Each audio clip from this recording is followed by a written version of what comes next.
6 ნოემბერს გაიმართა ჟენევის საერთაშორისო მოლაპარაკებების 62-ე რაუნდი. მოლაპარაკებებზე საქართველოს დელეგაციას საგარეო საქმეთა მინისტრის პირველი მოადგილე ლაშა დარსალია ხელმძღვანელობდა. სამუშაო ჯგუფის შეხვედრებში აფხაზეთის ავტონომიური რესპუბლიკის მთავრობის თავმჯდომარე ლევან მგალობლიშვილი მონაწილეობდა.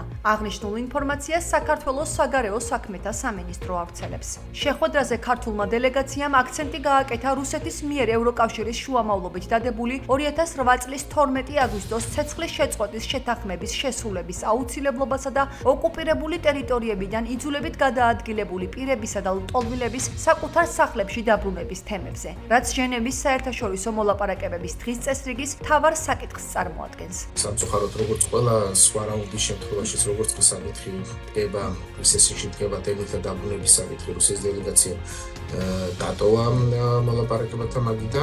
ჩვენთვის მთავარი საკითხები არის პირველ რიგში რუსეთში შეერაგებული ძალების გაყვანა ოკუპირებული ტერიტორიებიდან და თემითა დაბრუნება. ამასთან ასევე ადამიანის უფლებათა მდგომარეობის საკითხები ოკუპირებულ ტერიტორიებზე ზოგადად, კონკრეტულად იქნება ეს დაკავებები, საქართველოს მოქალაქეების მკვლელობები, ეგრეთ წოდებული ბორდერიზაცია და ასე შემდეგ. ყველა ეს საკითხი დგას მწვავედ საქართველოს დელეგაციის მხრიდან. ჩვენ ყოველთვის მოუწოდეთ რუსეთის ფედერაციას, რომ დაუბრუნდეს დღის წესრიგის განხილვას, არ მოახდინოს სხვა საკითხებით მისი ასე ვთქვათ გადატვირთვა. ჩვენ მოვასწარეთ ორი საკითხის განხილვა, ეს ეხებოდა უკანონო დაკავებებს, ასევე უკანონო ბორდერიზაციის საკითხს. შემოგთავაზეს ჟენევის ფორმატის, მინსკის ფორმატის ჩანაცვლება, რაზეც რა თქმა უნდა ჩვენ წინააღმდეგი წავედით. ოკუპირებულ სოხუმში ეგრეთ წოდებული საინვესტიციო შეთანხმების რატიფიკაციის საწინააღმდეგო შტაბი შეიქმნა. საზოგადოების წარმომადგენლებმა გამოთქვეს პროტესტი ეგრეთ წოდებული საინვესტიციო შეთანხმების მიმართ, რომელიც უცხო ქვეყნის ბიზნესმენებისთვის შეღავათებს ითვალისწინებს. ისაუბრეს იმ რისკებსა და საფრთხეებზე, რომელიც ამ დოკუმენტშია მოცემული. კერძოდ, საგადასახადო შეღავათები, პრეფერენციები უცხოელებისთვის, უცხოური სამუშაო ძალის იმპორტი, ხელმისაწვდომობა იაფ და გრძელვადიან კრედიტზე. ყურადღება შეაჩერეს იმ მუხლებზე, რომლებიც ითვალისწინებენ ოკუპირებულ აფხაზეთში უცხოური ბანკების შეყვანას. ფაქტს ქართველი ექსპერტები და პოლიტიკოსები ეხმაურებიან და აღნიშნავენ, რომ ამ ეგრეთ წოდებულ შეთანხმებას არავითარი სარგებელი არ მოაქვს ოკუპირებული აფხაზეთისთვის. ანალიტიკოსები ფიქრობენ, რომ ეს მოლაპარაკება ემსახურება რუსების ჩასახლების დაორგანიზებას ოკუპირებული აფხაზეთის ტერიტორიაზე. ინვესტიციებთან და დეპარტამენტებთან დაკავშირებული ეგრეთ წოდებული დოკუმენტების განხილვა და მათი დამტკიცება ეგრეთ წოდებულ აფხაზეთის პარლამენტში მიმართულია საზღვარგარეთის ბიზნესმენების, ინვესტორებისათვის, ხელშეწყობისათვის და მათთვის პრიორიტეტის მინიჭების დაკანონებისათვის. არ არის ჩემი შეფასებით არავითარი სარგებლის მომტანი აფხაზებისთვის, იმიტომ რომ ეს არის ინვესტიცია, რომელიც გათავისუფლებულია გადასახადებისგან, რომელიც ემსახურება რუსების ჩასახლების, კომპაქტური ჩასახლების დაორგანიზებას აფხაზეთის ტერიტორიაზე.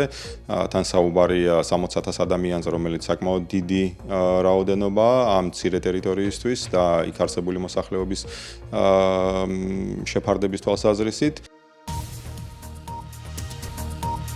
აფხაზეთის უმაღლეს საბჭოში აფხაზეთის ავტონომიური რესპუბლიკის ფინანსთა და ეკონომიკის მინისტრის მოხსენება სამთავრობო პროგრამის განხორციელების მიმდინარეობის შესახებ მოისმინეს. ლევან თევზაიამ ისაუბრა ფინანსთა და ეკონომიკის სამინისტროს მიერ ჩატარებული რეფორმების, ღონისძიებების, პროგრამებისა და პროექტების შესახებ. მოხსენებაში წარმოდგენილი იყო სამინისტროს მიერ 2023 წლის მეოთხე კვარტალსა და 2024 წლის 9 თვეში განხორციელებული საქმიანობა. მინისტრმა ყურადღება გაამახვილა პოლიტიკურ, სოციალურ-ეკონომიკურ და ინსტიტუციურ მიმართულებებზე. ლევან თევზაიამ აღნიშნა, რომ სამინისტროს საქმიანობის ძირითად მიმართულებას საფინანსო სისტემის მართვასა და საფინანსო საბიუჯეტო პოლიტიკის რეგულირებასთან ერთად აფხაზეთიდან იძულებით გადაადგილებულ პირთა დასაქმების ხელშეწყობა, დევნილი მეწარმეებისთვის მცირე ბიზნესის მხარდაჭერა წარმოადგენს. უმაღლესი საბჭოს დეპუტატებმა სამინისტროს 2025 წლის სამოქმედო გეგმაში შესატანად ახალი რეკომენდაციები წარუდგინეს. მიწვეული ვიყავი უმაღლესი საბჭოს პლენარულ სტომაზე, სადაც წარუადგინეს სამინისტროს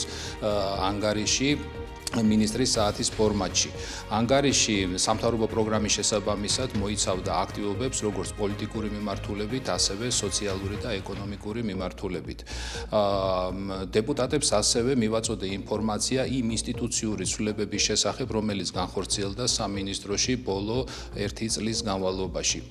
დეპუტატების მხრიდან გამოითქვა გარკვეული შენიშვნები, რეკომენდაციები, რომელიც აუცილებლად იქნება გათვალისწინებული 2025 წლის მუშაობის პროცესში. ბატონმა თევზაიამ ძალიან მკაფიოდ წარმოაჩინა ეს მთავარი პრიორიტეტები, რომლებზედაც ყურადღება გამახვილდება ფინანსთა სამინისტროში, არის ეკონომიკის ხელმძღვანელობის თვალსაზრისით, მეთოდოლოგიის დამუშავების და სხვა მსხვილი მხარჯავებისათვის შეთავაზების საკითხებში საინტერესო მომენტები.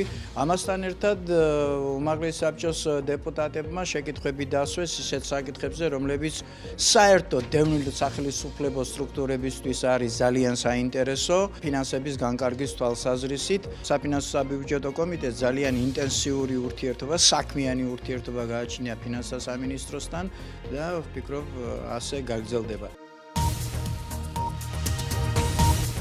დევნილთა, ეკომიგრანტთა და საარსებო წყაროებით უზრუნველყოფის სააგენტო იძულებით გადაადგილებულ 603 ოჯახს სოფლად სახლს შეუსყიდის.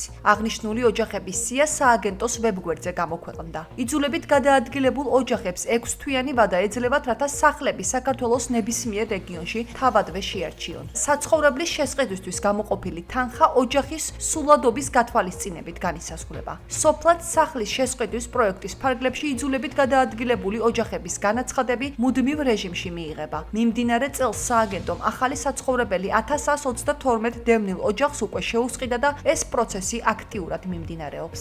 მხოლოდ ამ წლის მანძილზე ამ პროგრამისთვის 55 მილიონი ლარი გამოყო მთავრობამ. ჩვენ ფაქტიურად სრულად ავითვისეთ ეს ბიუჯეტი წელს.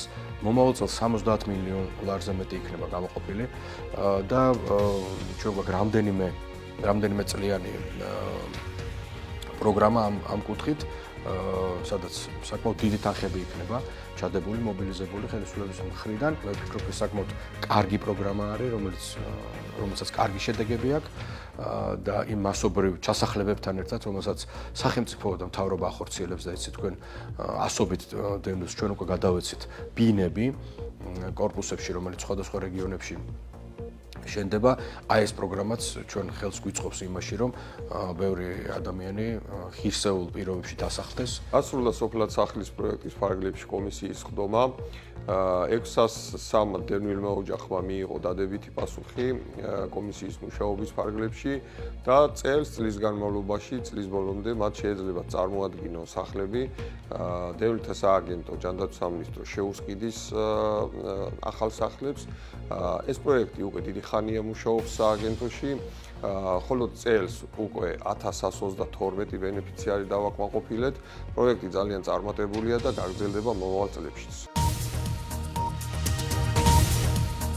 თეთრიწყაროს მუნიციპალიტეტში მცხოვრებ აფხაზეთიდან დროებით დევნილებს უფასო მრავალპროფილური სკრინინგული გამოკვლევები ჩაუტარდათ. სამედიცინო გამოკვლევები აფხაზეთის ავტონომიური რესპუბლიკის ჯანმრთელობისა და სოციალური დაცვის სამინისტროს ორგანიზებით და აფხაზეთის ავტონომიური რესპუბლიკის მთავრობის მხარდაჭერით გაიმართა. აქციის ფარგლებში ბენეფიციარებს მაღალკვალიფიციური ექიმ სპეციალისტების კონსულტაცია ჩაუტარდა და ექიმის დანიშნულების შესაბამისად საჭირო მედიკამენტები უსასყიდლოდ გადაეცათ. ღონისძიების მიმდინარეობას აფხაზეთის ავტონომიური რესპუბლიკის ჯანმრთელობისა და სოციალური დაცვის მინისტრის მოადგილე მანონა გეჯუა და სამინისტროს წარმომადგენლები ესწრებოდნენ. აფხაზეთის ჯანდაცვის სამინისტრო აგრძელებს გასვლით ღონისძიებებს საქართველოს მთელი მასშტაბით, დღეს ვიმყოფებით თეთრიწყაროს რეგიონში. ჩამოყვანილი ყავს კარდიოლოგი, ნევროლოგი, პედიატრი, ენდოკრინოლოგი. ვუტარებთ ასევე ეხოსკოპიურ გამოკვლევებს და ექიმის დანიშნულების შესაბამისად ყველა მათგანს გადაეცემა მედიკამენტები. რადიოლოგი ვარ და ეხოსკოპიებს ვაკეთებდი. გამოვლინდა რამდენიმე შემთხვევა საკმაოდ პრობლემური პაციენტების და განვახორციელოთ შემდგომი ტაქტიკად დავგეგმოთ რეფერალი ამ პაციენტების სამედიცინო კლინიკებში. ყველა გამოკვლევა წნევის, ფეხის, გულის, კუჭის კმაყოფილი ვარ. ისეთი კაი წამლები გამომეწერეს, რომ დამეყუჩდება ტკივილით.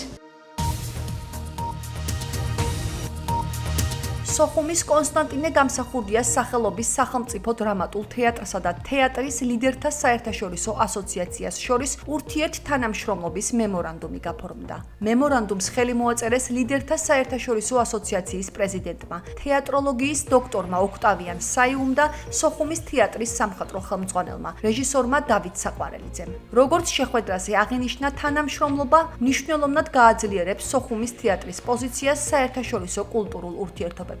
ამ პარტნიორობით სოხუმის სახელმწიფო დრამატული თეატრი გეგმავს მონაწილეობა მიიღოს ინოვაციურ პროექტებში, გააფართოოს საერთაშორისო კავშირები და ხელი შეუწყოს გამოცდილების გაზიარებას თეატრის პროფესიონალებს შორის. ძალიან მნიშვნელოვან ასოციაციაში გავწევრიანდით. ეს ასოციაცია არის ლიდერები თანამედროვე თეატრის ლიდერთა ასოციაცია, რომელიც გარს უხსნის ჩვენ თეატრს უამრავ საერთაშორისო ასპარეზზე, კოლაბორაციების, სხვადასხვა თეატრებთან ურთიერთთანამშრომლობის და ესეთი ურთიერთგაცვლითი პროგრამების თვალსაზრისით, რაც ჩემი აზრით ძალიან მნიშვნელოვანია.